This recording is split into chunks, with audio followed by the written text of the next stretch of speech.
Hello, আসসালামু আলাইকুম everyone. শুরু করতে যাচ্ছি সে আমার বন্দিনী, লিখেছেন তাসনিয়া হোসেন। শুরুতেই বলে রাখি, গল্পটি প্রাপ্তবয়স্কদের জন্য।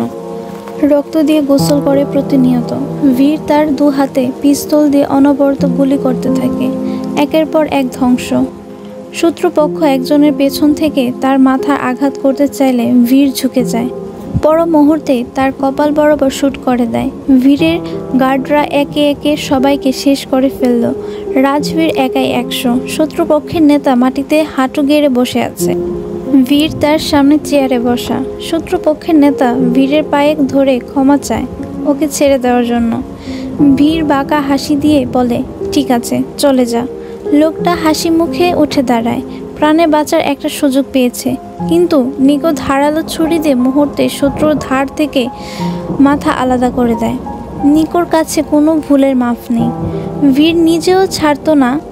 ও তো শত্রুরই এই আতঙ্কের ভয়ের মজা নিচ্ছিল। যখন পালিয়ে যাওয়ার জন্য দৌড় শুরু করত, তখনই শ্যুট করত। তারপর আর কি, গোয়াদালাহারার রাতে রাজা আবারও বিজয়ী। কালো গাড়ির দরজা খুলে গেল। বীর উঠে দাঁড়ায়, এগিয়ে যায় তার উদ্দেশ্যে। আজ রাতে গোয়াদালাহারার রাস্তার রক্ত ঝরল। আবারও নতুন ইতিহাস লেখা হলো Rajbir Alvarez, king of shadow এর নামে। নিকো রামিরেজ রাজবীরের ছায়াসঙ্গী। রাজবীর যেখানে যায়, নিকো তার ছায়ার মতো তার পাশে থাকে। নিকো হিংস্র, বেপরোয়া আর ঠান্ডা মাথার খুনি। নিকো একসময় বীরের প্রাণ বাঁচিয়েছিল। তখন থেকে বীর নিকোকে তার সাথে রাখে। দুজন একসাথে থাকলে মাফিয়া জগতের ঝড় উঠে, রক্ত ঝরে। নিকো তার আন্ডারে কাজ করে এমন না। নিকোর আলাদা বিজনেস, আলাদা সব কিছু আছে। বীর করে দিয়েছে তাকে সব কিছু। বীর ওর কাছে কৃতজ্ঞ। ও যদি সেদিন না থাকতো, তাহলে হয়তো রাজবীর নামে কেউ এই পৃথিবীতে বেঁচে থাকতো না, আর না রাজ থাকতো এই সাম্রাজ্যে। এজন্যই সে নিকোকে এতটা ক্ষমতা দিয়েছে। নিকোর সব থেকে খারাপ দিক হলো মেয়েদের ইউজ করা। সে হাজারো মেয়ের সংস্পর্শে থাকে, অনেককে প্রতিশ্রুতি দিয়ে ঠকায়। নিজের কার্য হাসিল করে গেলে ও আর ওদের দিকে ফিরেও তাকায় না। যদি কেউ তার কথা না মানে, তাহলে তা ধ্বংস করে ফেলে। নিকো শুধুমাত্র নিজের উদ্দেশ্য পূরণের জন্য বেঁচে থাকে, যেখানে কোনো দয়া, সহানুভূতি বা নৈতিকতা নেই। এখন আসা যাক রাজবীর আলভারেজের কাছে। রাজবীর মেক্সিকোর গোয়াদালাহারার মাফিয়া। গোয়াদালাহারা হচ্ছে মেক্সিকোর জালিস্কো শহরের রাজধানী এবং দেশের তৃতীয় বৃহত্তম শহর। এই মেক্সিকো একটি ঐতিহাসিক এবং সাংস্কৃতিক কেন্দ্র হিসেবে পরিচিত। গোয়াদালাহারার মেক্সিকোর পশ্চিমাঞ্চলে অবস্থিত এবং এটি মেক্সিকো সিটির এর দ্বিতীয় সবচেয়ে গুরুত্বপূর্ণ অর্থনৈতিক শহর। 29 বছরে তার অর্জনের শেষ নেই। রাজবীরের উপস্থিতি মানেই ভয়, আতঙ্ক ও শক্তির অবিরাম প্রবাহ। তার নাম শোনা মাত্রই মেক্সিকোর গোয়াদালাহারা থেকে শুরু করে পৃথিবীর অন্য সব জায়গায় অপরাধ সাম্রাজ্য কাঁপতে থাকে। সে শুধু শক্তিশালী নয়, একেবারে নিষ্ঠুর। এমন একজন ব্যক্তি যার সামনে যে কোনো শত্রু বা বাধা পরাস্ত হতে বাধ্য। তার হাতে বিশ্বস্ত গার্ড, এক্সপার্ট স্নাইপার এবং মারাত্মক অ্যাসাসিন বাহিনী থাকে, যারা তার অন্যান্য কাজ করে। রাজবীরের ক্ষমতা, রাজত্বে কোনো সীমা নেই। রাজবীরের চরিত্রের মধ্যে সবচেয়ে বড় বৈশিষ্ট্য হলো তার হিংস্রতার প্রতি তার অঙ্গীকার। তার কাছে প্রতিটি যুদ্ধ, প্রতিটি সংঘর্ষ হলো শত্রুদের উপর নিজের রাজত্ব প্রতিষ্ঠা করা। তার ধ্বংসাত্মক শক্তি এবং মানসিক নিষ্ঠুরতা তাকে আরও ভয়ঙ্কর করে তোলে। রাজবীরের প্রতিপত্তি মেক্সিকো থেকে শুরু করে বিশ্বের প্রতিটি দেশে বিস্তৃত। তার বিশ্বস্ত গার্ড বাহিনী, অত্যাধুনিক অস্ত্র ও প্রযুক্তি তাকে এক ধাপ এগিয়ে রাখে। এটা তার শাসন, তার নির্দেশনা। 6 ফুট 1 ইঞ্চির উচ্চতা, ফুল মাস্কুলার ও ফিট বডি, চওড়া কাঁধ যা তাকে আরও আলফা মাফিয়া লুক দেয়, পেশিবহুল বাইসেপ, 6 প্যাক অ্যাবস। ভয়ঙ্কর এই মাফিয়া আজ পর্যন্ত যে জিনিস চোখ গেছে, সেটাই সে হাসিল করে ছেড়েছে। তার এই কিলার লুকই তার হিংস্রত্বের প্রকাশ ঘটায়। আদনান রহমান একজন সরকারি কর্মকর্তা। তার স্ত্রীর নাম সাইমা রহমান। তিনি একজন গৃহিণী। তার কাজ পুরো পরিবারে দেখাশোনা করা, সবাইকে এক সুতোয় গেঁথে রাখা। আদনান সাহেবের 3 ছেলে মেয়ে, 2টা ছেলে 1টা মেয়ে। বড় ছেলের নাম আবির রহমান। সে একটা মাল্টি ন্যাশনাল কোম্পানিতে জব করে। এই তো 6 মাস আগে তার বিয়ে হলো। বৌমার নাম জান্নাত। আদনান রহমানের ছোট ছেলে মাস্টার্স করছে, তার নাম আদ্রিয়ান রহমান। আর তার একমাত্র আদরের মেয়ে সবার ছোট ইশায়া জারিন রহমান, সে ইন্টার সেকেন্ড ইয়ারে পড়ে। এই তো কিছুদিন আগে ফার্স্ট ইয়ারে এক্সাম শেষ করেছে, রেজাল্ট এখনও দেয়নি, কিন্তু ইশায়া বরাবরই ভালো স্টুডেন্ট, ক্লাস টপার সে। হাসি খুশি পরিবার তার, আল্লাহর রহমতে খুবই সুখে দিন পার করছে। ইশায়া বাবা মার 2 ভাইয়ের চোখের মণি, বাবা মায়ের একমাত্র মেয়ে আর 2 ভাইয়ের আদরের ছোট বোন ইশায়া রহমান, বয়স 17। ভয়, কোমলতা আর মোহনীয় সৌন্দর্যের এক অসাধারণ মিশ্রণ। ইশায়া এই নিরীহ, কোমল আর রহস্যময় ব্যক্তিত্ব তাকে সবার থেকে আলাদা করে তোলে। ইশার চোখের মণিগুলো ঘোলাটে, অদ্ভুত সুন্দর লাগে তার চোখের দিকে তাকাতে। তার গাঢ় কালো চুল কোমর ছাড়িয়ে নেমে এসেছে, হালকা ঢেউ খেলানো ঘন চুল। তার ডান গালের নিচে ঠোঁটের সাথে লাগোয়া তিলটা সবচেয়ে আকর্ষণীয়, এটা তার মুখের সৌন্দর্য আরও বাড়িয়ে তোলে। ওর মুখের দিকে তাকালে সবার আগে নজরে যায় এই কালো কুচকুচে তিলটায়। আর বৈশিষ্ট্য হলো খুবই সংবেদনশীল, ছোটোখাটো বিষয়ে মিয়ে যায়। বাইরের মানুষের সাথে মিশতে চায় না, শুধু কাছের মানুষগুলোর সাথে স্বাভাবিকভাবে কথা বলে।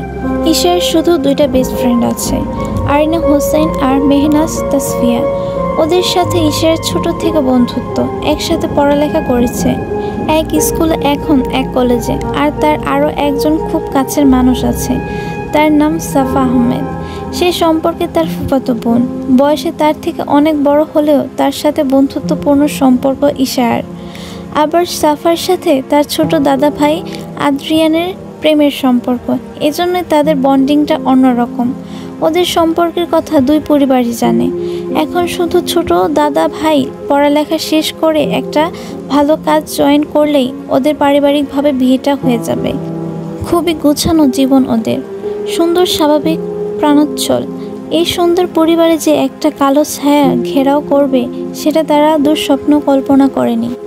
নতুন ভোরের নরম আলো জানালার ফাঁক গলিয়ে ঘরে ঢুকছে, সোনালি রোদের কোমল স্পর্শ গালে লাগতে ঈশার ঘুম ভেঙে যায়। ঈশায়া চোখ মেলে চারপাশ দেখে, বিছানার নরম চাদরে উষ্ণতা তখনও শরীরে লেগে আছে। হাত বাড়িয়ে মোবাইলের সময় দেখে নেয়, তারপর আস্তে আস্তে উঠে দাঁড়ায়। আজ কলেজে যায়নি, কালকে একটা অ্যাসাইনমেন্ট আছে, রাত জেগে সেটাই করেছিল, এজন্য ঘুম ভাঙেনি। সকাল 8টার দিকে পুরো পরিবার নাস্তার জন্য নিচে নেমেছে। আদনান সাহেব গিয়ে তার চেয়ারে বসলেন। আজকে স্পেশাল নাস্তা সবার জন্য, এটা কাল রাতে ঈশা বলে দিয়েছিল সকালে যেন এটি রান্না করা হয়। রান্নাঘর থেকে ভুনা খিচুড়ি, ভাজা ডিমওয়ালা ইলিশ মাছ, ডিম ভুনা এনে টেবিলে সাজাচ্ছেন সাইমা রহমান, ঈশার মা, আর জান্নাত ঈশার বড় ভাইয়ের বউ। আবির আর আদ্রিয়ানও নেমে আসে নিচে। আবির একেবারে রেডি হয়েই নামে, তার অফিসে যেতে হবে। আদনান সাহেব বললেন, যাবে না, ও তো মিস দেয় না তেমন, আর আমার মেয়ে ব্রাইট স্টুডেন্ট, তোমার ছেলের মতো ফাঁকিবাজি না। আদ্রিয়ানের দিকে তাকিয়ে বললেন, ওকে দিয়ে এত চিন্তা করতে হবে না, ভালো লাগেনি, যায়নি, শেষ। সাইমা বেগম হাত কটমট করে বলে, হ্যাঁ মেয়ে তোমার, ছেলে আমার, যেটা ভালো সেটা তোমার। ছেলেকে কি আমি আমার বাবার বাড়ি থেকে সাথে করে নিয়ে এসেছি নাকি? যেমন বাপ ঠিক তেমন ছেলে। সাইমা বেগমকে রেগে যেতে দেখে আদনান সাহেব থেমে যান। বউ তার রেগে গেলে বিপদ, ছেলে মেয়ের সামনে আছে, মান সম্মান আর কিছু থাকবে না। আদনান সাহেবকে চুপ মেরে যেতে দেখে সাইমা বেগম জান্নাতকে উদ্দেশ্য করে বললেন, যাও তো বৌমা, ঈশায়াটাকে ডেকে আনো তো একটু। জান্নাত যাবে এমন সময় দেখতে পায় ঈশায়া নেমে আসছে, তাই জান্নাত তার জায়গায় গিয়ে বসে পড়ে। জান্নাত তার পাশে বসায়। আবির সাইড থেকে টেবিলের নিচে জান্নাতের পায়ে চাপটে ধরে। জান্নাত মুচকি হেসে আবিরের দিকে তাকিয়ে ঈশায়ার চোখ ডলতে ডলতে বাবার পাশে গিয়ে বসে। আদনান সাহেব মেয়েকে উদ্দেশ্য করে বললেন, কি মা, রাতে ঘুম হয়নি? না বাবা, একটা অ্যাসাইনমেন্ট আছে, ওটাই কালকের মধ্যে জমা দিতে হবে, ওটাই করতে বিজি, এর জন্য ঘুম হয়নি। বাবা মেয়ের মধ্যে পড়াশোনা নিয়ে কিছু কথা চলে। ঈশায়া মা, সাইমা বেগম পুরো খুশি মনে মেয়ের প্লেটে খাবার নিলেন। ঈশা চেয়ারের পাশে দাঁড়িয়ে বড় বড় লোকমা করে খাবার তুলে দিচ্ছেন মুখে। যেন ঈশা নিজের হাতে খেতেই পারে না। মেয়েটা তার খুব নাজুক, অসুস্থ হয়ে পড়ে কয়েকদিন পর পর, ঠিক মতো কিছু খেতেই চায় না। তাই তো মেয়ে যা খেতে চায় বা মেয়ের পছন্দের জিনিস সবসময় রেডি করে রাখেন তিনি। মেয়েকে নিজের হাতে খাইয়ে দিলে যেন তিনি শান্তি পান। তার খুব আহ্লাদের মেয়ে। অবশ্য মেয়ের থেকে বাবার বেশি আদরে সে। মেয়েটাকে তো ছোট থাকতেই হারিয়ে ফেলেছিলেন তিনি, ভাগ্যের জোরে ফিরে পেয়েছিলেন। সেই থেকে ঈশায়াকে নিয়ে ওরা খুব সেন্সিটিভ। আর ঈশায়া ও পরিবারের মানুষ ছাড়া কারোর সাথে মিশতে চায় না। এদিকে আদ্রিয়ান তার ঠাট্টা সুরে বলে, দেখ, এত বড় দামড়ি মেয়ে এখনো নিজের হাতে খেতে পারে না। এই কথা শুনে আবির আর জান্নাত একে অপরের দিকে তাকিয়ে হাসতে লাগলো। জান্নাত বলে, ও তো এখনো বাচ্চা। আবিরও খোঁচাচ্ছে ঈশায়াকে। ওরা ঈশায়াকে খেপানোর জন্য মূলত কথাগুলো বলছিল। ঈশায়া উঠে চলে যায় তার বাবার কাছে, চোখের ইশারায় বোঝায় ভাইদের কিছু বলতে। আদনান সাহেব কণ্ঠে একটু জোর টেনে বললেন, কেন ওর পিছনে লাগছো? চুপচাপ খাও। ঈশায়া অভিমান গলায় বলে, বাবা, আমি নিজে নিজে খেতে পারি, কেন সবাই আমাকে এভাবে খেপাচ্ছে? আদনান চোখে একটু আদরের ঝলক দিয়ে দুই ভাইকে তীরের মতো দেখলেন এবং বললেন, এইসব ঠাট্টা ছেড়ে দাও। তোমরা দুই ভাই একদম আমার মায়ের সাথে লাগতে আসবে না। নাস্তার টেবিলে একদিকে সাইমার মমতা, অন্যদিকে বাবার আদেশ আর ভাইদের ঠাট্টার মিশেলে একটা উষ্ণ রসাত্মক পরিবেশ তৈরি হয়। ঈশায়া খুশি, বাবা তার সাইড টেনে ভাইদের বকে দেওয়ায়। সুন্দর হাসি খুশি একটা পরিবার, যার চোখের মনি ঈশায়া। ঈশায়া তার এই ছোট জীবনে খুব বেশি খুশি। তার চাওয়ার মতো আর কিছুই নেই। সে যা চায় তা বলার আগেই পেয়ে যায়। মেক্সিকোর গুয়াদালাহারা, যেখানে মৃত্যু একমাত্র সত্য, সিনালোয়া আর গুয়াদালাহারা দুটো শহর ভির এর নিয়ন্ত্রণে, যেখানে বিশ্বাসঘাতকতা নিত্যদিনের খেলা। এখানে মাফিয়ার সবচেয়ে বেশি ক্ষমতাধর। এখানে রক্তের দামে চুক্তি হয়। আর এই শহরের সবচেয়ে ভয়ঙ্কর মানুষ উইল আলভারেজ। কেউ তার দিকে চোখ তুলে তাকানোর সাহস করে না, আর না কেউ তার বিরুদ্ধে কথা বলার ক্ষমতা রাখে, কারণ যারা রেখেছে তারা এখন মৃত। বীরের বাবা রিকার্দো আলভারেজ ছিলেন সিনালোয়া কার্টেল এর শক্তিশালী মাফিয়া। তিনি দীর্ঘদিন ধরে সিনালোয়ার শহর নিয়ন্ত্রণ করেছেন। তবে বীর শুধু বাবার ছায়ায় বড় হয়নি, সে নিজেই ভয়ঙ্কর ঠান্ডা মাথার কিলার এবং একে নিখুঁত স্ট্র্যাটেজিস্ট। মাফিয়া জগতে ঢোকার পর বীর ধীরে ধীরে সিনালোয়া পুরোপুরি দখলে নিয়ে নেয় এবং তার সাম্রাজ্যকে গুয়াদালাহারা পর্যন্ত প্রসারিত করে। সে তার বাবার থেকেও বেশি ক্ষমতাধর হয়ে ওঠে এবং তার স্বপ্ন সে একদিন পুরো পৃথিবীতে রাজ করবে। বীরের জীবন ভালোবাসাহীন, অনুভূতিহীন। সে শুধু আগুনের মাঝে দাঁড়িয়ে থাকা এক শাসক। সে জানে ভালোবাসার দুর্বলতা, আর দুর্বলতা মৃত্যুর সমান।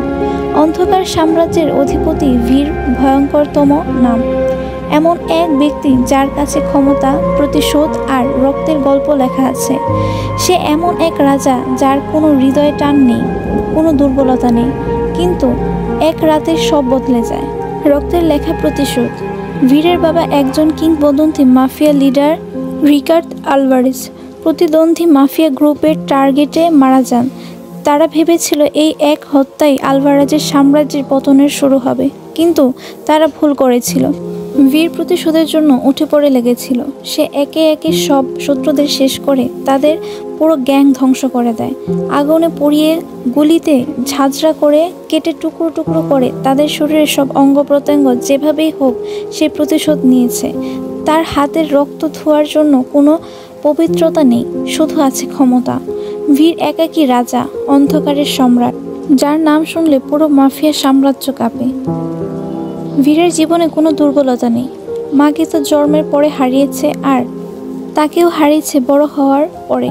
বাবার হাত ধরে তার সাম্রাজ্যে আসা, আর বাবার হত্যার বদলা নিয়ে এই দুনিয়ায় পা রাখা। বীরের চারপাশে মানুষ আছে, কিন্তু তারা সবাই স্বার্থপর। তার সৎ মা আর সৎ বোন তার পাশে আছে, কিন্তু কারণ একটাই, অর্থ ও বিলাসিতা। তারা চায় তার বিশাল সাম্রাজ্য, তার সম্পদ, তার ক্ষমতা। তারা চায় বীরের মনে জায়গা করতে, কিন্তু বীর জানে তাদের মুখোশের আড়ালে কি লুকিয়ে আছে। তবুও সে এইসব নিয়ে একদমই মাথা ঘামায় না। ওদের তার জীবনে কোনো মূল্য নেই, আর ওর জীবনে যে মূল্যহীন তাকে সে গুরুত্ব দেয় না। ওরা ওর বাবার দায়িত্ব, যার কারণে ওদেরকে রেখেছে সে। অন্য দেশে পাঠিয়ে দিতে চেয়েছিল, কিন্তু তারা যায়নি। ওরা বীরের এই আলিশান বাড়ি, এই সাম্রাজ্য রাজত্ব ছেড়ে যেতে চায় না।